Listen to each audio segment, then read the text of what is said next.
Hi, I'm Miss Bryant, and today's lesson is solving systems of equations by elimination method. Now, as we talked about in the last two lessons, there are three ways to solve system of equations. One is by graphing, one is by substitution method, and one is by elimination method, or we call it addition method. Today we're going to solve systems of equation by elimination. Let's look at our first example. Now, to get them to eliminate, you're going to add the two equations together and try to have the x's drop out to solve for y's, or have your y's to drop out to solve for x's. You may multiply either equation by whatever you like, but if you multiply one term by something, you have to multiply the whole equation by the same thing. Now, if we were going to get the x's to drop out, you want to get a positive x and a minus x. Well, you have a 4 and a 1. The common denominator would be 4. So to get these to drop out, you would have to multiply this by a negative 4. And you would multiply this term by a negative 4 and this term by a negative 4. Now, let's look at our y's. Maybe they would be easier to drop out. Well, if you notice, you have a minus 2 and a plus 2. They already drop out. So if you drop out the y's first, you don't have to multiply either equation by anything. So let's combine them together and let's solve the equation. All right, so that would drop out because you have a minus 2y and a plus 2y. Now, you have a positive 4x and a positive x. That would be 5x. Like signs, you're going to add and keep the signs. So that would be 20. Divide by 5. Divide by 5. X equals positive 4. Okay.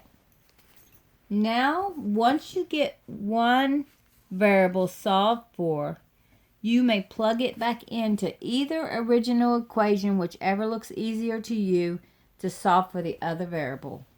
Okay, I'm going to use the second equation.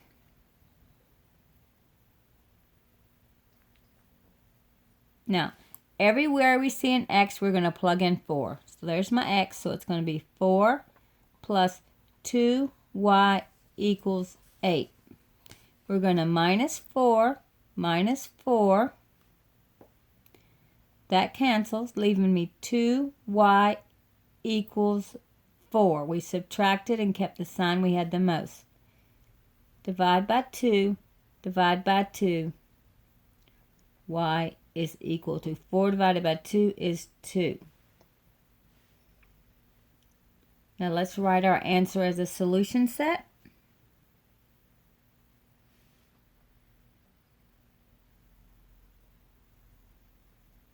Always remember, x is first, y is second, always.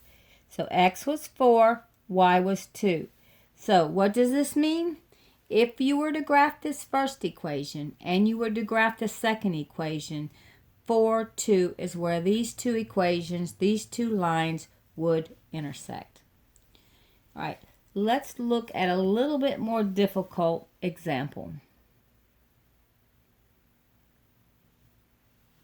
Okay, before that, let's check 4, 2 and make sure that we did this problem correctly. Okay? So we're going to plug it back in and see if that works. So we said 4, 2 was a solution set. So the first equation is 4x, and x was 4, minus 2y, so 2 times y, which was 2, equal 12. 4 times 4 is 16, minus 2 times 2 is 4, equals 12. 16 minus 4 is 12, equals 12. 12 does equal 12, so that is correct. Now let's plug it into the second equation. So we had x was 4, so 4 plus 2 times y, y was 2, equal 8. 4 plus 2 times 2 is 4 equals 8. 4 plus 4 is 8, so 8 equals 8. Does 8 equal 8? Yes. So now we checked our answer and we know that 4-2 is correct. Okay, now let's look at a little bit more complicated problem. Example 2. Okay, let's see which one would be easier to drop out, the x's or the y's. You're always going to kind of look for a common denominator. What's the common denominator for our x's? 2 and 3 would be 6. But remember, one always has to be positive, one has to be negative. So I would have to multiply the top by -2 to get a -6, and the bottom by +3 to get a +6 for them to drop out.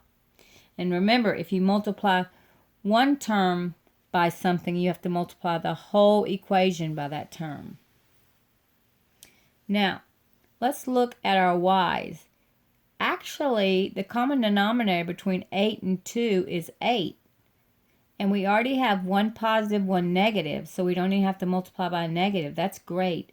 Now, so 8 would be my common denominator. What would I need to multiply 2 by to get 8? 4.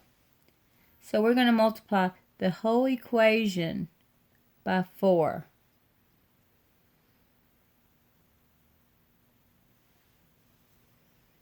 Okay, so we have 3x plus 8y equals 7.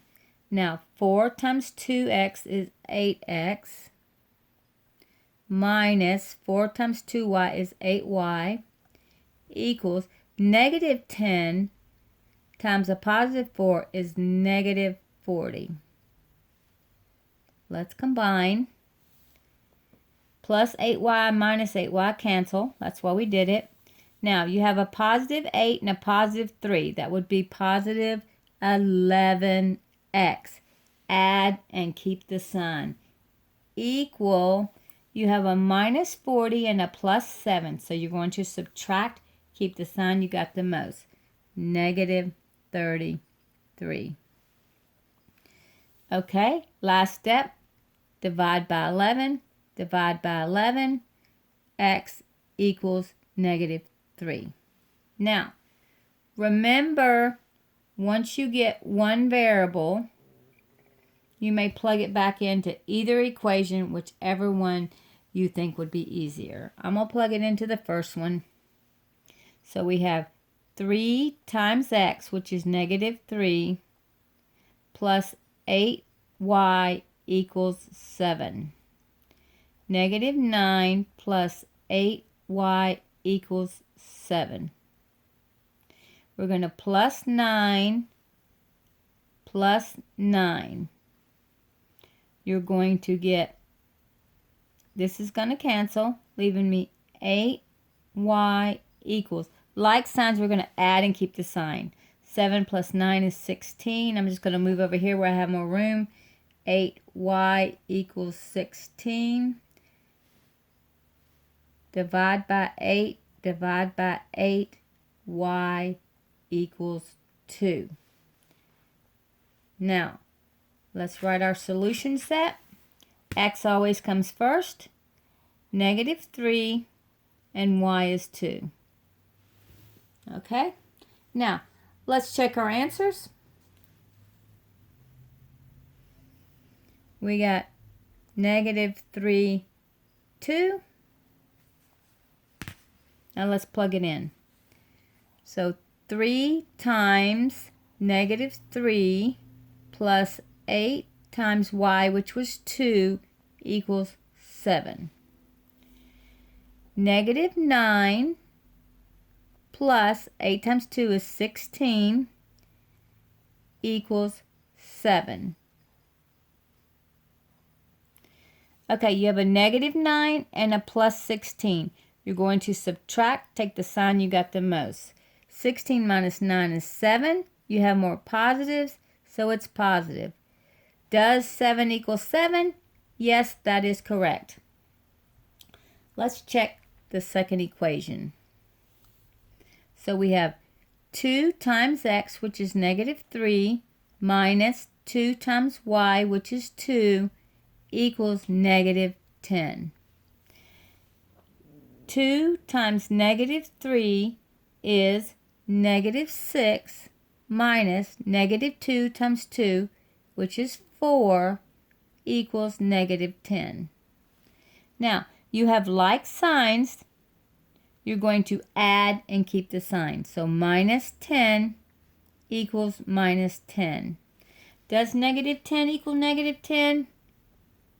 Yes, we are correct. So we know that our solution is correct. Now remember what the solution means. If I were to graph the first equation and I were to graph the second equation, this is where the two lines would intersect. All right, let's not forget to talk about our special cases that we talked about in the last lesson on substitution. The same thing applies in elimination as substitution. If you start solving the equations and all the variables drop out and you're just left with numbers, and you get a true statement like 0 equals 0 or 3 equals 3, it's infinite solutions or many solutions. And remember what the line would look like. If you graph the one line and you graph the second line, it would be the same line. Now, if you're solving the equations and your variables drop out and you get a false statement like negative 4 equals 2, 0 equals 7, that is no solution. What does that mean when you graph them? You would get two parallel lines that never intersect, so you would have no solution. Okay, this was the elimination method.